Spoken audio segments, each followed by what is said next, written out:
पूत दो तरह के होते हैं, एक कुपूत और एक सपूत, सुपूत जिसको कहते हैं। अगर आपने पुत्र को जन्म दे लिया तो समझ लो आपने अपने लिए बहुत धन अर्जित कर लिया, क्योंकि पुत्र ही आपका धन है। और पुत्र अगर कपूत है तो आपका अर्जित किया हुआ धन कोई काम का नहीं, और पुत्र अगर सपूत है तो भी आपका अर्जित किया हुआ धन कोई काम का नहीं। फिर क्यों धन अर्जित करते हो? करते हो तो महाराज किसके लिए? पूत के लिए ही करते हैं। हमारा पूत सपूत है इसलिए करते हैं। जब सपूत है तो उसके लिए धन की जरूरत ही नहीं है, वो खुद अपना धन खुद अर्जित कर लेगा, तुम्हारे धन की उसको जरूरत ही नहीं पड़ेगी। और अगर कुपूत है तो जितना तुमने धन अर्जित किया वो सब तुम्हारा डुबो देगा, सब मिटा देगा, उसके लिए भी धन की कोई जरूरत नहीं है। कुल मिलाकर के तुम्हें अपने पूत के लिए धन का अर्जन नहीं करना चाहिए, धन का अर्जन अपने लिए करना चाहिए। उस पूत को थोड़ा सा बड़ा बनाने के लिए करना चाहिए, और जब वो बड़ा बन जाए तो आपका जो धन है वो आपके काम में आना चाहिए। आप उस धन से खूब तीर्थ यात्रा करें, मंदिर बनवाएं, अच्छे अच्छे शिक्षा के कार्यों में उसे दान आदि में लगाएं। दूसरे जो लोग कई प्रकार के धन के अभाव में जीते हैं उन्हें शक्तिशाली बनाने के लिए अपने धन का उपयोग करें। एक पूत के लिए सारा धन कमा करके उसको दे देना ये न्याय नीतिवान पुरुष का काम नहीं है।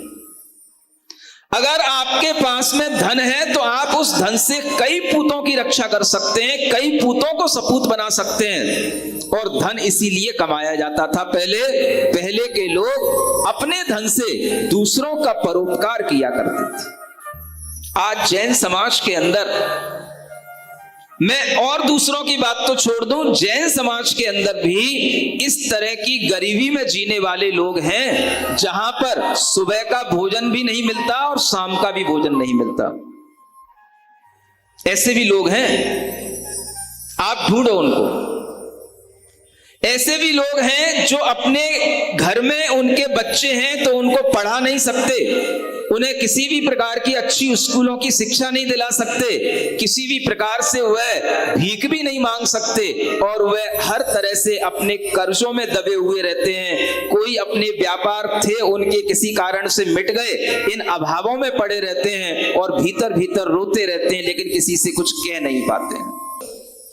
पाप और पुण्य की कथा तो हर जगह चलती है, कहीं कुछ ज्यादा है कहीं कुछ कम है, लेकिन अगर आपके मन के अंदर एक भाव हो तो आप अपनी संपत्ति से अपने पुत्र के लिए सब कुछ देना चाहते हैं, अपने पुत्र के लिए सब कुछ संपत्ति का आप अर्जन करते हैं। अगर आपके मन के अंदर ऐसा भाव आए कि हम अनेक अनेक और सहधर्मी बंधुओं को धर्म के मार्ग पर आगे बढ़ाएं और उन्हें धर्म में स्थिरता दें, तो आचार्य कहते हैं इससे बड़ा उपकार और कोई नहीं हो सकता। क्योंकि आपने किसी व्यक्ति को धर्म से विचलित होते हुए देख करके उसे धर्म पर स्थित कर दिया, और धर्म पर स्थित करने के लिए भी धन की जरूरत पड़ती है।